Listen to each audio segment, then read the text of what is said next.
what's up, y'all? This episode 33, thank you as always for tuning in.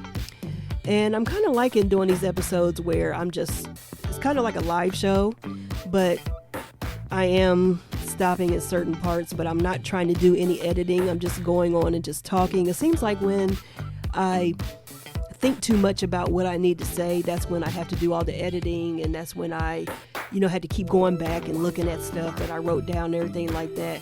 So I'm trying to do it this way, and plus it's less work that I have to do, when it comes to the editing. All I have to do is just end up putting the show together. So we'll see how long this continues. But this episode, I really just want to talk about this In Vogue 30th reunion and the mess that Dawn Robinson is already causing in the group still all these years later. I mean, girl. So yeah, we'll talk about that. If I don't get worn out talking about old girl, which she's very just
has been out 30, almost 31 years.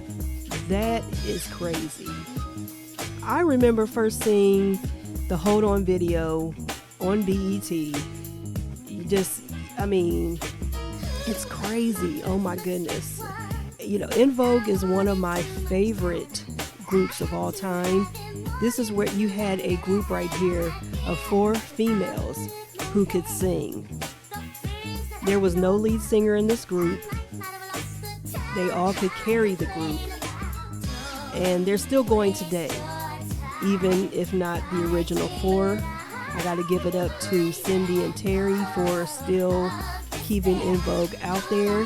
I have seen them twice here at the casino here in Columbus. And they're still doing their thing. They still look good. They still sound good. That's true talent. When you can stand the test of time and you can still draw a crowd. Hello. So In Vogue first stepped on the scene in 1989, if I'm not mistaken. Was it 89 or 90? You're saying it's the 30th anniversary, but I thought that in 2009 that was their 20th anniversary. But anyway, this is about their 30th anniversary reunion. And I don't know if they're trying to do a tour or just a show or whatever, but of course Dawn Robinson is causing havoc and trouble just as usual. But yeah, In Vogue stepped on the scene, 31 years ago.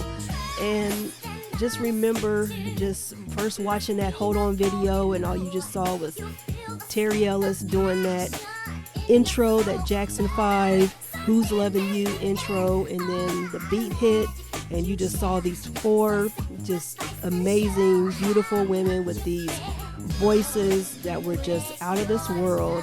And you just knew that this was going to be the new Supremes, the new, I don't know, whatever other big female groups that there were up until that point. But yeah, I mean, they had it. You could just see in their songs, in their look, that they had it. By the time the third album came around, there was issues.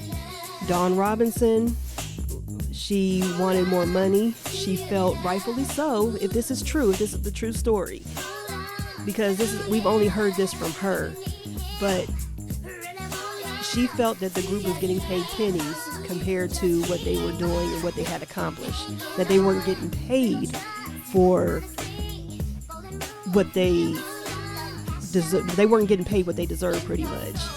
And she refused to sign their new contract and ended up leaving the group. She went on to, after she left the group, like maybe a couple years later, she went on and she went to Lucy Pearl, and next thing you know, she was out of that. She attempted a solo career. Nothing ever came out of that. She was on R&B Divas, where we saw up close and personal that she was a mess. So let's just get into all of this. And okay, where do I begin? All right, Dawn Robinson. Let's just. This is going to be mainly about Dawn Robinson, because En Vogue has already proved that they are still that group. Okay, they've already proved that. They're still releasing new music. If you haven't heard their new song, their new video, check it out. I can't think of the name off the top of my head, but y'all know how I do on here. It is what it is. Google is your good girlfriend. So there's that. Yeah, so what mainly started this was Dawn Robinson was asked about doing a 30th reunion with En Vogue. Now, I'm not sure if Maxine, who isn't performing right now at all, I don't think. I'm not sure if Terry and Cindy have been asked about this, but I know for sure, because this was the article, that Dawn was asked if she would do a 30th reunion. And she said, yeah, she would be down to do the reunion if it was the original 4 girls. So let's break that down real quick. So technically, let's see, from 89 to, let's say, about 95, I think. So for about 6 years, I'll give them a couple more years. 6, 7. I'll say about, for all together, not just from when they released to when they first came out publicly to when they left, but it takes groups, a few years, 2 or 3 years at least. And I think that's what their story is. Well, so I'll say about maybe she was in this group altogether for about maybe, we'll say 8 years. And that may be cheating her a little bit, but we'll go with 8 years. That sounds about right. From the story that I heard, from when they first had the auditions and put the group together to when they released Hold On in their first album. So Dawn had been in the group 8 years. Okay, we got that established. When she left, it was just Terry, Cindy, and Maxine, who were 3 of the original 4. For some reason, I don't know if it was Maxine wanted to take a hiatus from the group or something, because she had become a mother and she really wanted to focus on being a mother. So she left the group for a little while. And this was during their 3rd album, I'm pretty sure. I think it was. And it was called EB3. It was the one that had, what's the name of that song? Whatever. I think that was the name of the song. But anyway, it was that album. She ended up leaving the group, and they replaced her with this girl named Amanda, if I'm not mistaken. I think that's the name that I saw. And she ended up not working. She left. So then they brought in Rona Bennett. Rona Bennett was an actress. She was actually on the Mickey Mouse Club around the same time Justin Timberlake and them were. So she had been in the business, and Girlfriend Could Sing, and she fit right in with the group. She fit right in with En Vogue, their aesthetic, their voices, everything. So Rona had been in the group probably since, what? The early 2000s? Okay. From the early 2000s to now, Rona has been in the group longer than both Dawn and Maxine. But we're going to focus on Dawn. We're going to focus on you, girl. So I say all that to say, I get it. Who wouldn't want to see the original 4 members of En Vogue together on stage? Who wouldn't want to see that? I know I do. However, you can't just kick someone out of the group who has helped hold this group together all these years while you've been out here acting a fool and causing havoc and trouble everywhere you go. Okay? You can't diminish Rona and what she's done for this group by just kicking her out because you want to play right now. Okay? Now, I remember somebody brought this up too when I was talking to somebody about this issue, this topic right here, is they need to take a cue. If they're going to do this, they need to take a cue from New Edition. When New Edition did, I think it was their 30th reunion, if I'm not mistaken. And New Edition's all crazy right now too. They got their own thing going on. But when they did their 30th reunion, you had all 6 members. You had Ronnie, Bobby, Ricky, Mike, Ralph, and Johnny. You had all of them. They did their songs together. The early, from the first couple albums, I guess, or whatever, before Johnny Gill came.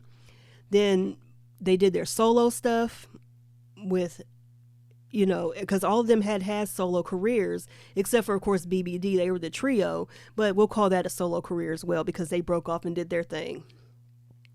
Then they had Johnny Gill come back. And then even remember there was a point when the Home Again album where all 6 of them were together. But they did it as to where you, excuse me, I'm sorry, y'all. You still had all 6 perform and no one was discounted. Dawn, you can't come in here all these years later and remove this girl out of the group because you feel that it only needs to be the 4 of you. Okay? So to an extent, I agree with her, but her reasoning is totally effed up. It's effed up and it's wrong. So Dawn, you have fallen out. You have fallen out with everyone in the group, including Maxine, who was basically your last link. Now, for people who don't know, Maxine also had some issues with the girls, I guess, when she tried to come back. And so she ended up leaving the group altogether. And over time, there were 2 En Vogue groups. There was En Vogue with Cindy, Terry, and Rona. They were out performing and touring under the name En Vogue. And then you had Dawn, Maxine, and I guess I don't know if there was another girl or 2, but they were performing under the name. They tried to perform under the name En Vogue, because they all felt like they were entitled to this name. But Cindy and Terry and Rona ended up winning because they had kept it going this whole time. And they had been performing under the name En Vogue. So they won that, which was rightfully so. So Dawn and Maxine and the other ones started performing under the name Funky Divas. Okay, we know who the Funky Divas are too. That's a nickname for En Vogue. It was the name of their second album. So that was cute. That was a cute spin on it. So during these 2 groups touring and doing their thing, and I remember when all this was going on because I remember the first year that they came to the Hollywood Casino, the casino here in Columbus, to perform, they were just saying En Vogue. And at the time, I knew that there were 2 En Vogues floating around. So I was like, okay, which one are we going to be seeing? Not that it would have mattered to me, as long as they were doing their songs, and I know all 4 of them can sing, so whichever group it was, okay. But it ended up being Cindy, Terry, and Rona. Okay, that's who I ended up seeing. While they were doing this separate thing, something happened between Dawn and Maxine.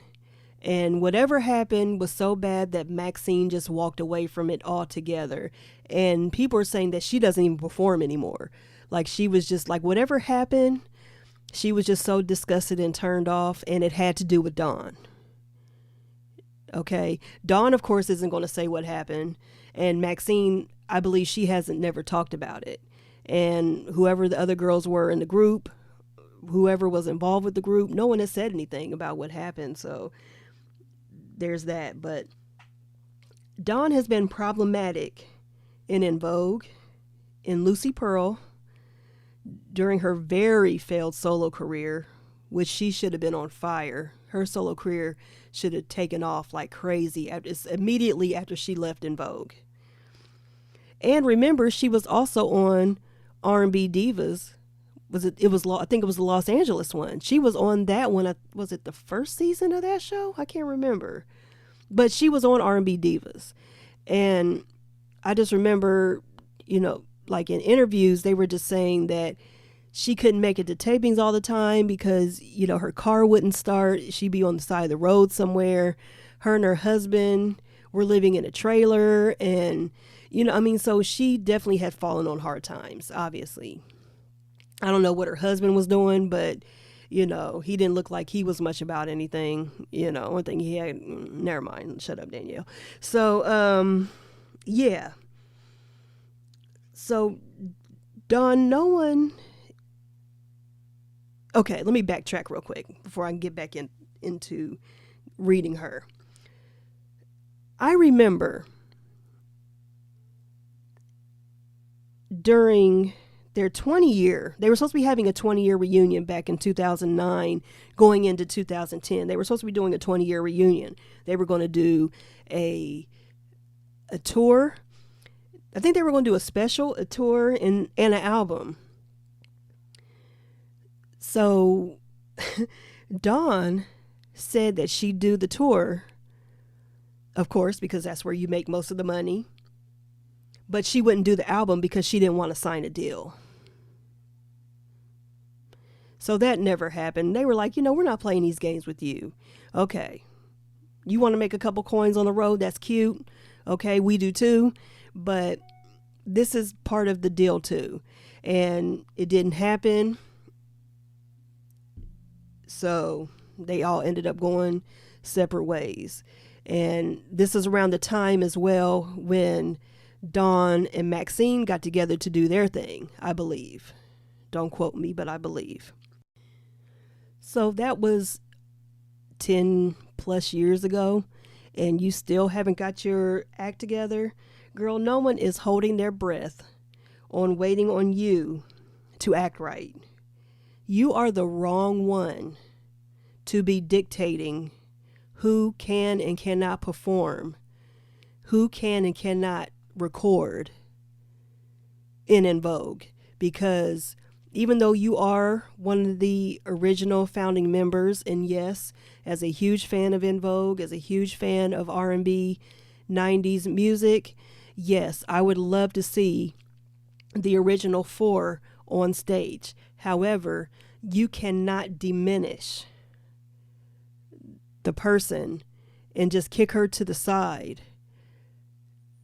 Someone who has kept this group going, who has helped keep this group going. Even though when I think of Vogue, I of course think of the original 4. I always think of Cindy, Terry, Maxine, and Dawn, of course. I would love to see them perform together. However, the last couple times I've seen Vogue perform, Dawn and Maxine were nowhere to be found. So when I see Vogue, I'm also going to be looking for Rona because, that's just me. That's just me because I've seen them perform. So there is nothing wrong with having Rona be in this group because it's not just about the original 4. When you have a group that has been together for 30 years, has been performing and out here for 30 years, and you haven't been a part of it, if only a third of that time, if that, you can't dictate what's going on. Rona has been in the group longer than you have. So that's not right. You can't just kick her to the curb and be like, I'm not going to do it if she's around. Girl, you don't have that kind of pull anymore, sis. And I hope and pray that, because I already know if they say Rona's not going anywhere, Dawn's not going to do it.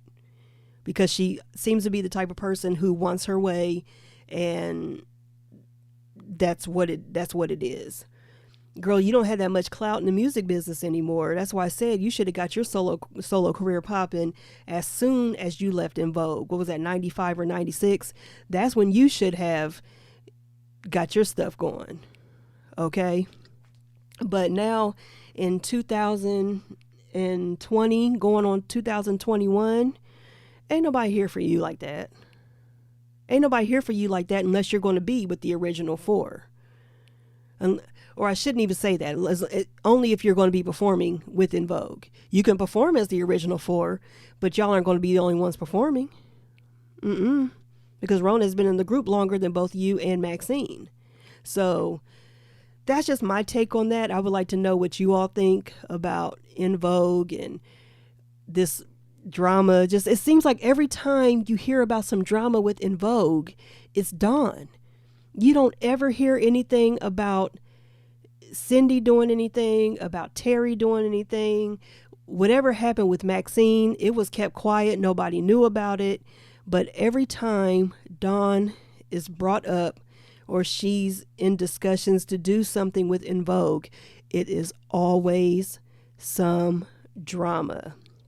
And I'm sick of it.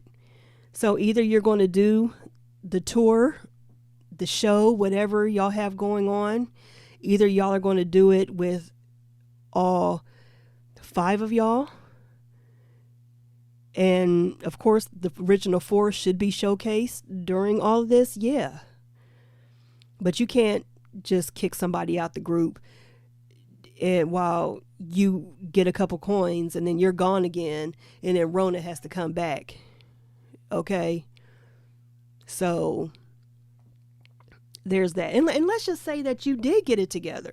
Let's just say you did get it together. You realized, okay, this is all I have. All I have is In Vogue, and I need to get myself together. I need to, learn how to work with these girls. I need to, learn how to do business and all this other stuff. And say Maxine comes back and does the same thing. Regardless if she does or doesn't, Rona doesn't need to leave the group. It'll either be 5 of y'all, or if Maxine doesn't come back, it'll be the 4 of y'all. I'm just saying. So leave Rona alone. I hope Cindy and Terry and their management don't even entertain that, which I'm sure they wouldn't, because they all seem like they have a very good foundation and a great friendship and love for each other and respect for each other that has kept them going all these years. And that's really good. Even though they are grown women, they're in there. Well, Rona's not as old as they are, but Terry and all of them. I know Dawn was the youngest, but she's only like a couple years younger than I think Cindy and Terry. But, they're in their 50s. You look at them, you don't see it, but they are. So these are grown women. They're not going to play these games with you, Maxine. They've been in the business 30 plus years. They are not playing these games with you. They're not going to ruin what they have playing these games with you. So either you get it together and you meet somewhere in the middle, or you don't meet at all. And that's all I got to say. We just probably won't be getting a 30th reunion. And if we do, Dawn won't be involved. And no one has really missed you yet. And then we see what you've done in other groups and throughout your career. You haven't done anything. Nothing. Lucy Pearl was out in the early 2000s, and that was like the last music that we have seen you do. Yeah, you did R&B Divas, but that we didn't see you do anything except for just complain and walk out on stuff and cause havoc just like you do everywhere else you go. Girl, you got some issues. Because I'm not going to try to diagnose anybody, but she's problematic. She has issues, and she doesn't need to come in and mess up what y'all got. That's all I'm going to say about that. Now, this part of the show I just call the ish because I'm just talking. And it's usually just me just running this mouth, just thinking about whatever comes to the top of my head. Just talking about stuff that I may have seen on TV. I really don't watch much TV, but stuff that I've streamed. What's going on in the crazy YouTube world, what's going on with me, or just random things that I have seen. I'm really going to try not to talk too much about what's going on in DC with all this crap, but sometimes it's going to be hard not to talk about. So I guess I'll keep it lighthearted, even though after I read Don Robinson, but we'll keep it lighthearted a little bit, and let's just talk about some good old times and that good old 90s R&B music. Now, that's basically, now I love 80s R&B, I love 70s R&B, even some 60s and 50s doo-wop, stuff like that. Like, I grew up on everything. Sundays, if I have somewhere to go in my car on Sundays, it's always jazz. I listen to my John Coltrane station on Apple Music, and I am good to go. So if you see me rolling around, or I'm rolling around on a Sunday, it's usually, unless I'm like into a real good podcast or something, or I'm listening to an audiobook, but majority of the time, Sundays, we do jazz. So, I listen to everything, but R&B music is definitely my favorite. R&B today is not what it used to be. I don't care what anyone says. Just because you're up there singing, it doesn't vibe with me. And I get it. I'm older. I admit it. And you kind of just have to adapt and adjust to the times. I know this is how our parents felt, like when we were listening to R. Kelly and just some other artists like Jagged Edge, stuff like that, stuff that they probably couldn't, really identify with, stuff that wasn't close to their R&B music. I would say up until about maybe mid 90s, that's when my mom and I probably stopped listening to the same stuff. You know what I mean? I would definitely say that. She would listen to what was new and everything like that. And I'm sure she still does when it comes across the radio, something new comes across. And sometimes she'll tell me about a song and I'll be like, who? I don't know that, because I don't really listen to the radio. But I love some good old nasty 90s R&B. That is my favorite. To me, it was just a good time for music. And you could say this about the earlier decades as well, but I'm just going to speak on the 90s at this time because that's when I came of age in the 90s. I'm a 90s child, 80s baby, 90s child, and I became a teenager in the early 90s, and the mid 90s up until the late 90s. Basically, yeah, I'm a product of the 90s. And R&B music was pretty much the same. It had its little, differences here and there. But the thing I remember about R&B music and music period was that the artist, you may have had artists that didn't get along. You may have had artists that were in competition with each other, which of course, yeah.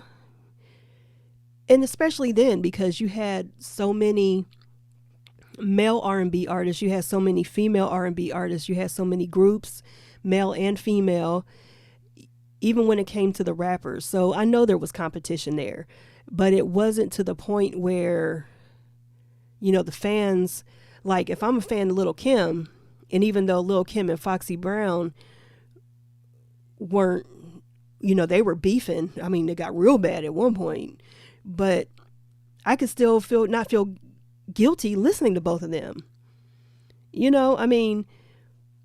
People today will make you feel guilty. Like if you like Cardi B, then you shouldn't be listening to Nicki Minaj and vice versa. I think that is so stupid.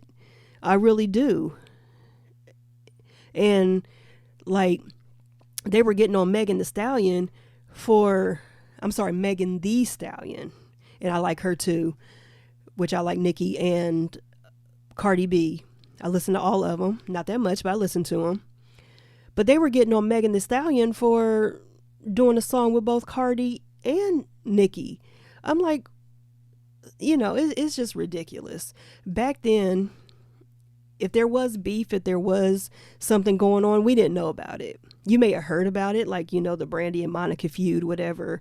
Of course, the whole East Coast, West Coast thing, 'cause that played out right in front of us. And, we all know what happened with that. But for the most part, I didn't know. And actually, I think it was more of a feud between Boyz II Men than it was with Boyz II Men and Jodeci. But,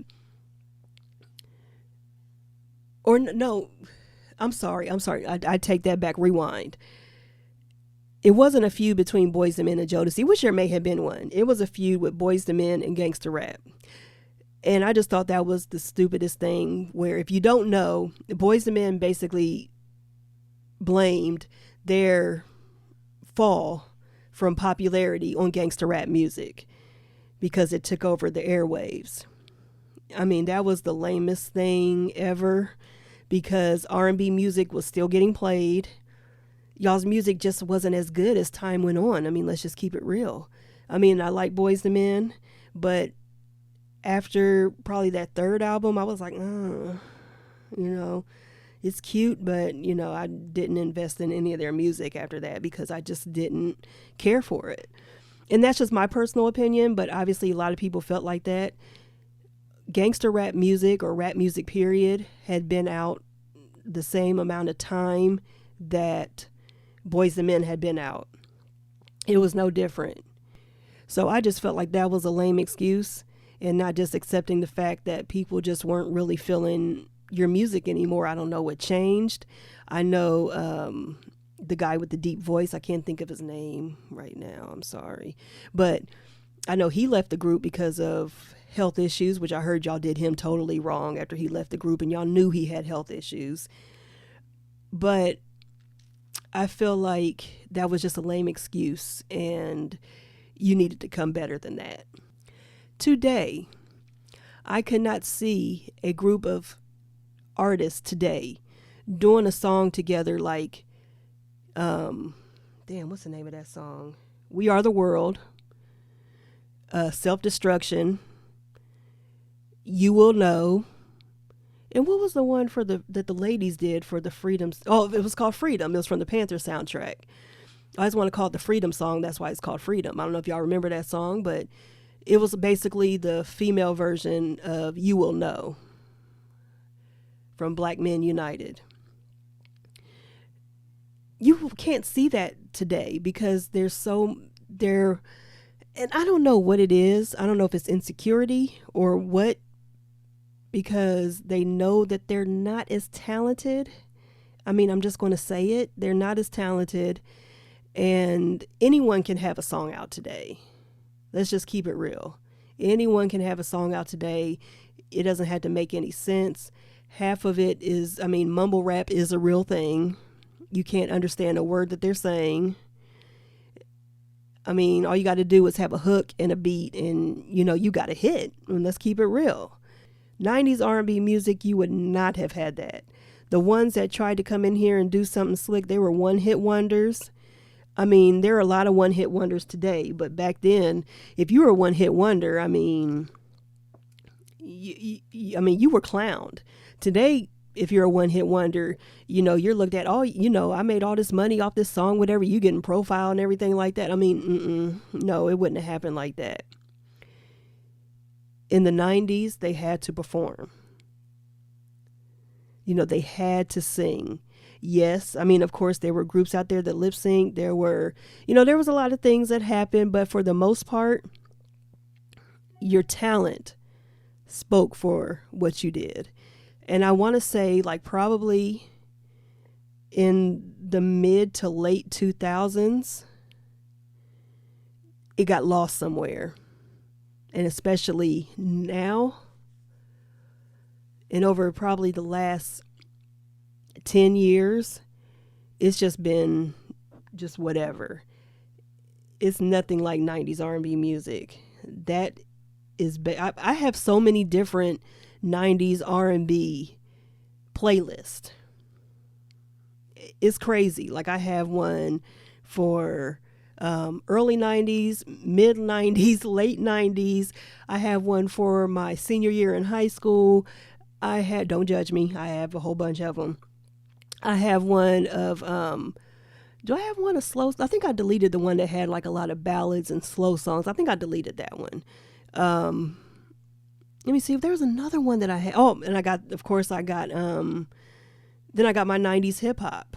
I got the early 90s, the late 90s. I'm just saying, if you're really into something, that's how it's going to go down. I mean, in the 90s, we used to be able to record songs off the radio, and you would be pissed off if the DJ came on or they cut the song off and mixed it with another song you didn't want, but that was the risk that we took. And it was just a good time. It was a real good time. You didn't have to buy, now you can do that. But back then we had singles. We had cassette singles, and we had then, when CDs got more popular, we had CD singles where you didn't have to buy the whole album. And it's still like that today, where you can just buy one track. If you don't want to buy the whole album, you can just download the one track. But yeah, it was just totally a different time, and I miss it. It was when radio was actually fun to listen to. It was interesting to listen to. There was just nothing like it. There is nothing, in my opinion, like R&B music from the 90s. I truly believe that was the last era of groups, because now you really don't see groups. If you do, they do one album and then they're going solo. It wasn't like that back in the day. Eventually, you pretty much knew who would be the solo artist eventually, but at least they did 2 or 3 albums together before they were like, okay, I'm better than you. I'm leaving, I'm going to do my own thing. Have fun, have at it. But that was like the last era of the actual groups, which I miss that too. I miss, like when you have a group, you get so much, you get so much from a group that you don't get from a solo artist. But then you get a lot from a solo artist that you don't get from a group. But, like every generation does, you just have to go along with the times. Us in Generation X are just, or Zennials, whichever one you want to classify yourself in. We just had to just go along with it and just realize that either you go with the times or you don't. You live in a time when, that made you happy, that you can reminisce to, and that's what I do. When I put on my 90s R&B, I just go back to a totally different time. I can pinpoint when I bought this album or when I was at home watching this music video. That's another thing. The music videos of the 90s, you can't even do music videos anymore. I know they still do them. They're not as popular because, for one, there's really not any video shows. MTV and VH1 and BET, they don't even play video shows. Especially VH1, their station is Video Hits 1. They don't play any videos. And MTV, Music Television, and they still got the nerve to have the VMAs. It doesn't make any sense to me, but what do I know? But the music video went along with the song. It told a story, and it was a very integral part of the whole experience of getting to know that group and identify with that group. It all went together. So we all miss it. I know those of us who, that's why I do Old School Friday, because I would always go back and watch videos on YouTube, like older music videos and stuff like that. But that's another reason why I do it, because this song right here, I just pick the songs randomly. I try not to do the same one again, even though I may, but it just takes you, when you hear certain songs, it just takes you back somewhere. So that was the main reason why I started doing Old School Friday. If you haven't checked it out, check out DannieBSpeaks.com. I actually have a section where you can click on the side of the homepage. That'll take you directly to all of the Old School Fridays that I've done so far. But that's it. Once again, I have rambled on for far too long. I hope you all have enjoyed this show. I would like to get your input on what you think about Dawn and her drama once again with In Vogue. That's the only time you really hear about In Vogue too. That's sad. Unless you follow them, the only time you really hear about In Vogue, like on a bigger scale than this, is when she got some shit going on. So anyway, thank you as always for tuning in. You can always check out the podcast on Apple Podcasts, Google Podcasts, Stitcher, Spotify, Amazon Podcasts. Of course, you can also check out the podcast on my website, as well as my blog posts and other things, other news and stuff like that. DannieBSpeaks.com. If you have any questions, comments, concerns, or if you would like to sponsor me or for me to sponsor you, please hit me up at DannieBSpeaks@gmail.com. And I look forward to hearing from everybody. So, as always, end it with take care of yourself, take care of each other, be safe out there, stay masked up so we can get over all this crap. I will talk to you all later. Have a good one. Peace.